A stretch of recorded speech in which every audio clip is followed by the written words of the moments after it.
अस्सलामुअलैकुम।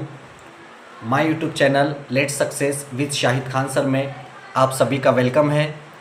देखिए, जैसे कि हमारे कल की वीडियो में हमने टीईटी को लेकर सीटीटी को लेकर बात किए थे, तो आज फ़ौरन जो है, जो इससे पहले न्यूज़ आई थी, ऑथेंटिक नहीं थी, लेकिन बोल रहे थे कि 23 नवंबर या 16 नवंबर को टीईटी का एग्ज़ाम हो सकता है।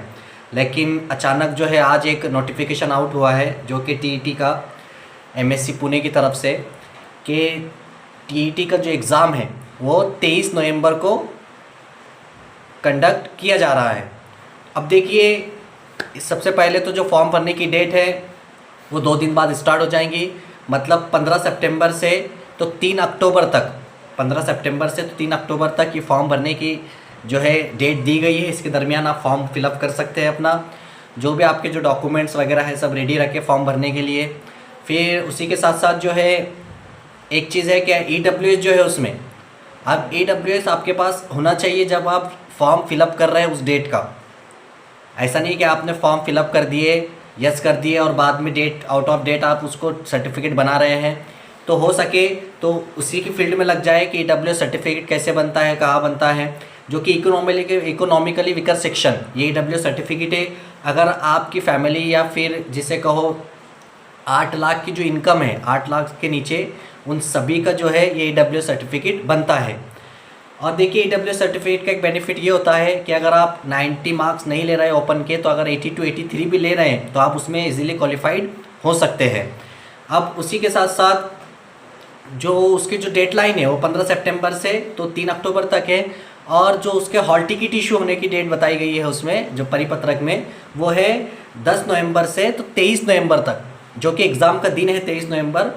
तो आप यहाँ तक इसका हॉल टिकट डाउनलोड कर सकते हैं। साथ ही साथ जो है, अब पेपर की जो 2 शिफ्ट में पेपर होने वाला है, जैसे फॉर एग्जांपल जो पहला पेपर होता है डीएड वालों का, उसकी वह जो टाइम है पहली शिफ्ट का वो भी अलग है, सुबह की शिफ्ट में। उसी के साथ जो बीएड है, बीए बीएड कहो या बीएससी बीएड कहो, उनका जो शिफ्ट है वो दोपहर में होता है 2:30 बजे। तो अब जो हमारा जो लैंग्वेज का मसला है, देखिए अब सीटेट में देखा जाए तो हम ज़्यादातर उर्दू फर्स्ट लैंग्वेज लेते हैं और हिंदी सेकंड लैंग्वेज लेते हैं, लेकिन देखा गया है कि जो टीईटी है उसमें सेकंड लैंग्वेज हिंदी का ऑप्शन नहीं है। तो अगर आपकी फ़र्स्ट लैंग्वेज अब उर्दू है तो सेकंड लैंग्वेज में आपको एक तो मराठी लेना है या फिर इंग्लिश लेना है। अब जो है फर्स्ट लैंग्वेज और सेकंड लैंग्वेज का मतलब क्या होता है? फ़र्स्ट लैंग्वेज जो है उसका मतलब ये है कि फ़र्स्ट लैंग्वेज में आप बहुत कमांड हासिल है आपको, मतलब आपको उसका बहुत ज़्यादा नॉलेज है फर्स्ट लैंग्वेज। अब अपन उर्दू लेते हैं, दूसरी लैंग्वेज जो है मराठी या इंग्लिश, ये आप पर डिपेंड करता है। इससे पूछना सर दूसरी लैंग्वेज क्या रखें हम, या फिर हम ये चीज़ ये आपको डिपेंड करता है। अगर आप मराठी व्याकरण में एक्सपर्ट है तो मराठी रखें, अगर इंग्लिश ग्रामर में एक्सपर्ट है तो ये इंग्लिश रखें। तो ये चीज़ है लैंग्वेज की, फर्स्ट तो उर्दू ही रखें और सेकंड दोनों में से आप पे चूज़ आप पर है ये कि आप कौन सी लैंग्वेज चूज़ करते हैं। फॉर्म हो सके तो जल्द से जल्द फिल कर ले, साइट का मसला होता है, और जो है अपने फॉर्म के साथ फॉर्म रेडी रखें। और स्टडी का जो है इंशाल्लाह जो भी वीडियोस वगैरह है, मटेरियल्स वगैरह है, हम ग्रुप पर शेयर करेंगे। उसी के साथ साथ जो है टीईटी और जो टीईटी है, एक जो मैंने आपको कल भी एक चीज़ हमारी वीडियो में बताया हूँ कि टीईटी एक ऐसा एग्ज़ाम है जो कि बहुत एक जिसको लेवल बहुत टफ होता है, लेकिन हर कोई ऐसा नहीं है कि क्वालिफाइड नहीं कर सकता। अगर स्टडी है या कोई सीनियरिटी है तो जानता है तो वो इजीली इसे क्वालिफाइड कर सकते हैं। इसके है कि मुताला ज़्यादा होना चाहिए, जैसे वही 1 to 10 हर जो भी सब्जेक्ट है आपका।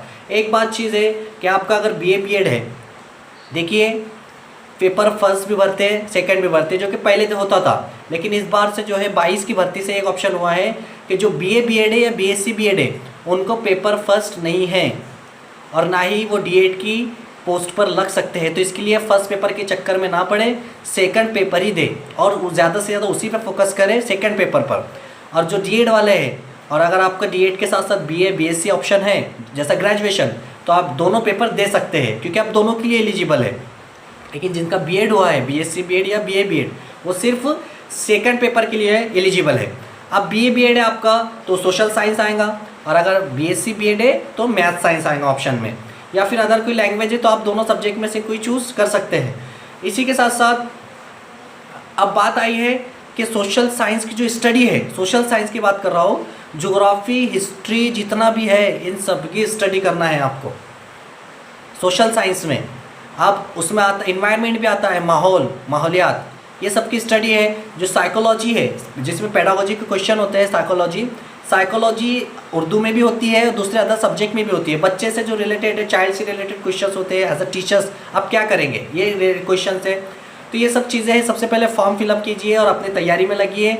सबसे पहले तो मेरी तरफ से सबको ऑल द बेस्ट। इंशाल्लाह अगर शुरुआत अच्छी हुई तो अल्हम्दुलिल्लाह उसका जो इख्तिताम है वो भी अच्छा होगा।